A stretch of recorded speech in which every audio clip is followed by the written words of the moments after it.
नमस्कार दोस्तों, राज खबरों की खबर में आप सभी का स्वागत है। दोस्तों, अभी एनडीए गठबंधन में लोकसभा स्पीकर को लेकर फूटन के चलते एक बेहद ही बड़ी खबर आई है। कहा जा रहा है कि बीजेपी लोकसभा अध्यक्ष अपना बनाना चाहती है, वहीं चंद्रबाबू नायडू अपना बनाना चाहते हैं। जी हां दोस्तों, जब से लोकसभा चुनावों के परिणाम 4 जून को आए हैं, मोदी बीजेपी 240 सीटों पर क्या सिमटी और 52 अन्य समर्थकों के साथ एनडीए की सरकार ने शपथ क्या ली।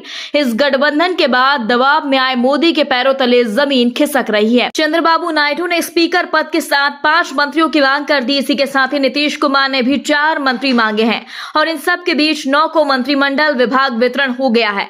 अब बारी आई है स्पीकर यानी लोकसभा अध्यक्ष को लेकर, जिसमें बीजेपी की मुसीबत बढ़ती नजर आ रही है और 2 दिन से एनडीए में माथापच्ची भी जारी है। कहा जा रहा है कि मंत्रियों को विभागों के बंटवारे के बाद अब लोकसभा अध्यक्ष किसे बनाया जाएगा, इस पर फैसला नहीं हो पा रहा।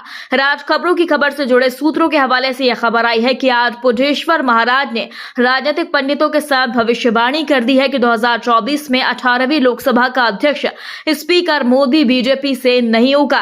इस बार 18वीं लोकसभा का स्पीकर एनडीए यानी नीतीश नायडू का होगा और यदि ऐसा नहीं होता है तो स्पीकर पहली बार इंडिया गठबंधन का होगा। दोस्तों, पुजेश्वर महाराज और राज खबरों की खबर के सूत्रों के हवाले से यह राजनीतिक खबर राजनीतिक पंडितों की भविष्यवाणियों के बाद G7 में पहुंचे मोदी की नींदें उड़ गई हैं, क्योंकि भाजपा नेताओं की माने तो अध्यक्ष पद पार्टी खुद ही रखना चाहती है और किसी भी एनडीए के साथी दल को नहीं देना चाहती।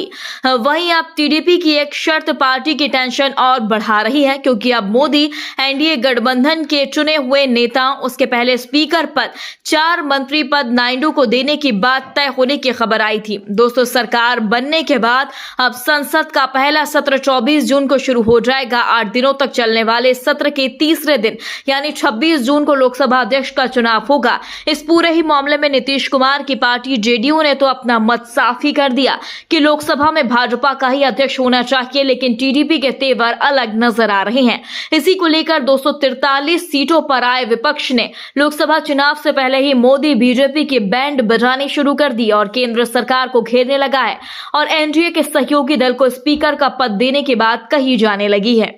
दोस्तों, अब तो कांग्रेस के कई नेता खुले मंच से कई बार कह चुके हैं कि इस बार कांग्रेस को ही स्पीकर का पद देना चाहिए। हालांकि जेडीयू नेता केसी त्यागी ने कहा कि उनकी पार्टी भाजपा के द्वारा नामित व्यक्ति का समर्थन करेगी, जबकि एनडीए की सबसे बड़ी सहयोगी टीडीपी के प्रवक्ता पट्टाभिराम कोमारेड्डी ने कहा कि जब आम सहमति बन जाएगी तभी स्पीकर का चयन होगा। टीडीपी नेता ने कहा कि एनडीए के सहयोगी के साथ में बैठक करेंगे और जब उम्मीदवार के नाम पर आम सहमति बन जाएगी तभी सभी सहयोगी उम्मीदवारों का समर्थन करेंगे। दोस्तों, आज इंडिया गठबंधन की ओर से संजय रावत ने मोदी सरकार की उस समय और मुसीबत ज्यादा बढ़ा दी जब उन्होंने खुले मंच से ऐलान किया कि भाजपा यदि तेलुगु देशम पार्टी को स्पीकर का पद नहीं देती है तो इंडिया गठबंधन बीजेपी का विरोध करेगी और तेलुगु देशम पार्टी के स्पीकर प्रत्याशी को अपनी ओर से पूर्ण बहुमत देकर उसे लोकसभा अध्यक्ष बनाएगी। जी हां दोस्तों, विपक्षी पार्टी पहले ही कह चुकी है कि इस बार सदन में बीजेपी की मनमर्जी नहीं चलेगी। 17वीं लोकसभा का कार्यकाल 17 जून 2019 से 5 जून 2024 तक था। इस दौरान संसद में कई प्रदर्शन हुए। कई बार ऐसे मौके आए जब सांसदों को निलंबित कर दिया गया। दिसंबर 2023 में शीतकालीन सत्र के दौरान 146 सांसदों को निलंबित कर दिया गया था। लोकसभा चुनाव के नतीजों के बाद 8 जून को कांग्रेस वर्किंग कमेटी की बैठक बुलाई गई थी, जिसमें पार्टी की पूर्व अध्यक्ष सोनिया गांधी ने कहा था कि अब संसद को उस तरह से नहीं दबाया जा सकता और न ही दबाया जाना चाहिए जैसा कि पिछले 10 वर्षों से किया जा रहा था।